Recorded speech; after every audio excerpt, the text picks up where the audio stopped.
The Sawgrass Footpath. This is a work of fiction. Names, characters, places, and incidents are either products of the author's imagination and used fictitiously. Any resemblance to actual events, locales, or persons living or dead is entirely coincidental. Copyright 2011 by Tressa Graves. All rights reserved, including the right of reproduction in whole or in part in any form. Edited by Sam Hamilton. The horror. As Tom sat in the driveway of his late parents' house, horrid screams clouded his mind. Tables being thrown to the side, blood spattered throughout the house, as well as two mutilated bodies burned through him like an out-of-control fire. It was safe to say Tom Diggins was definitely at his breaking point in life. As a doctor, he knew what being on the verge of a nervous breakdown meant, and he was tipping the scale. The only thing pushing him, willing him to carry on, was his wife, Anne, whom he cherished. Tom ran his fingers through his hair, as if to calm himself. It was his choice of OCD. He never understood why it helped, but it did. Well, at least sometimes. It was good enough for Tom Diggins, MD. Tom slowly released his seatbelt, which made him feel relief, as he hated wearing it, despite having seen all the effects of what happened by not wearing it. Tom had tried to save many lives the years he worked in ER and saw the gruesome effects of what not wearing it caused, usually trauma to the head or internal organs. Before attempting to get out of the vehicle, Tom rested his head against the steering wheel of the car as he took a deep breath, trying to compose himself. "Stop being a procrastinator. Just get the fuck out of the car," he told himself as he opened the car door.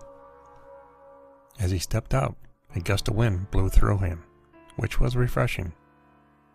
Tom closed his eyes as his pitch black hair blew back over his forehead, exposing his deep dark eyebrows the girls since high school went crazy over. Once at the front door, the brutal murder of how his parents died haunted him.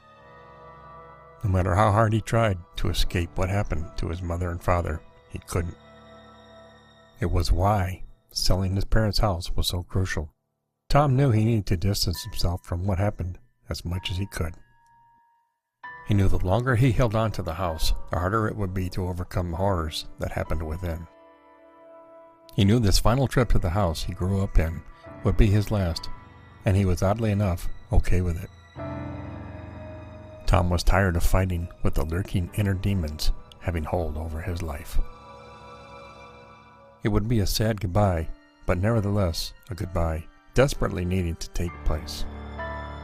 As he stood at the front door, he saw the window the intruder broke in through, and visualized what the assailant must have looked like. For some reason, he pictured a Richard Ramirez look-alike. The crimes, after all, were just as sadistic and sick as his were. It took the papers to tell him both his parents were bludgeoned to death with a hammer. Oddly enough, it's not what threw him over the edge. It was what he found out about his mother, explaining why there was no open casket at the funeral. He knew about one of his mother's breasts was almost severed from her chest, but the fact she was missing her eyes was way too much to take. All Tom knew was he wanted 5 minutes alone with the sick, demented fucker who brutally tortured and murdered his parents. As he thought back on the day he walked through the house and saw the aftermath of what happened, an explosive rage coursed through him like an uncontrollable conflagration. Tom would love to put an end to the intruder's life. He would show the assailant no compassion, just as the man, Tom used the word man lightly, as the animal was more like it, had shown his parents.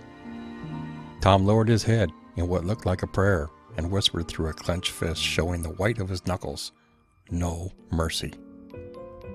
He took in a deep breath. "You can do this," he assured himself. "This will be your last and final goodbye," he said as he composed himself.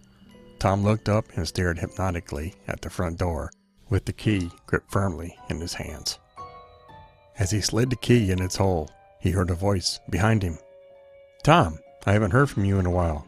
How have you been?" Tom turned around and saw his lifelong neighbor, Trevor Benson, an ex-military Vietnam sniper, standing behind him. "Hello, Mr. Benson. How are you, sir?"